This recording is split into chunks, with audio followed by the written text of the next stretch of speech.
of the Prophet. So to say that covering the head is not a part of Muslim identity is totally wrong. The beard is a part of the Muslim identity.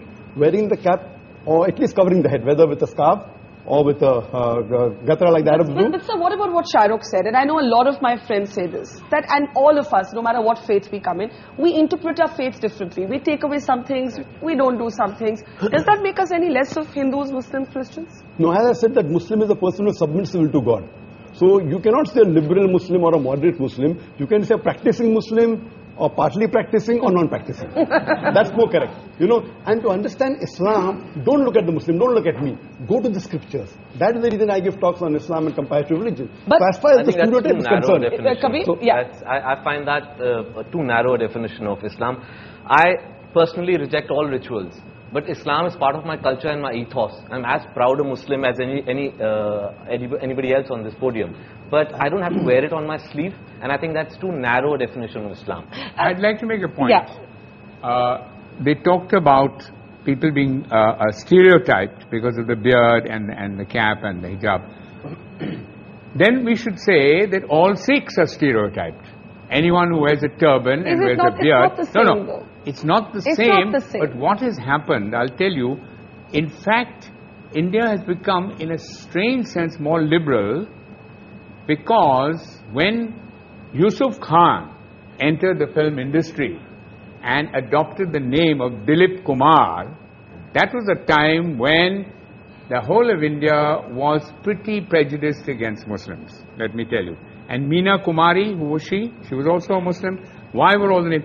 Shahrukh is an amazing example of a Muslim who is now the Badshah of Bollywood with a Muslim name. He didn't have to change his name. So something has happened. Would you have ever changed your name? To Akshay Kumar, yes. I would never change my name. Now the reverse is happening, Barkha. I know of boys who come from small towns, want to become actors. They change their name to Khan because they think that's the badge of honor. That's the way to go. That's the barometer of success. No, it's Khan or Kapoor. Sorry, Najib? But Dilip Kumar has now become Allah Rakha Rahman. Yeah. So that's the change. But now he's no longer a star. Yeah, Shahrukh, you want to make a point, and then Soha and Madni. Yeah, I just want to say one thing. With, you know, I just want to know very clearly, and I'm a Muslim, and I want to know: is it more important for me to look Muslim and see Muslim, or to feel Muslim? I fully respect the scriptures. I fully respect all the hadiths. I have read the Quran in my own way, in Arabic and in English. But I think its time has come, and this genuinely is an appeal, that it is more important to feel Muslim, to feel Hindu, than to look it. And if you do, if you do, it's absolutely cool. And if you don't, it's absolutely cool. Dr. Naik, quick response to that, and I got two guests waiting to speak. I think the best is to practice Muslim, is number one. Yes. Appearing is important, but lower down. I'm not saying appearing is the most important. For a person to practice Islam is more important. Beard comes lower down. Beard is not in the 70 major sins that it's not there. But you know, what about what Kabir is saying? And there was a story of a young boy whom I interviewed, who studies in a convent school in Madhya Pradesh. And he's a poor boy. And the school rules wouldn't allow him to wear a beard. He went all the way to the Supreme Court to say, I must be allowed to keep my beard. Otherwise, I prefer not to study. And he actually dropped out of school for a while because of that. The Supreme Court eventually ruled in his favor. And that is my next question, and I want to take that to Madni Saab. Madni Saab, you're a very interesting character for me, because at one level, you have organized, as Alex said, all of these fatwas against terrorism and all of that. But you also had a resolution against the singing of Vande Mataram. And these kind of resolutions, I know many of my friends would say is what stereotypes Muslims. बात ये है कि वंदे मातरम गाना बिल्कुल अलग चीज है। अलग चीज है। हाँ, गाने के लिए जिद करना बिल्कुल एक अलग चीज है। कोई जबरदस्ती गवाना चाहे और नहीं गाएं, या हम ये कहें हम नहीं गाते, तो फिर हम स्टीरियोटाइप हो जाएंगे। टेररिज्म की मुखालिफत करेंगे तो बहुत अच्छे हो जाएंगे। ये जो डबल मामला चलता है, ये ठीक नहीं। अभी मेरे दाढ़ी नहीं हो और कुर्ता पैजामा नहीं हो, ये भी जो पगड़ी से तो लोग बहुत डरते हैं ना, कहते हैं ये तो एक बच्चा एयरपोर्ट पे कहता है मदनी साहब मामा मामा देखो बिन लादेन जा रहा है ना।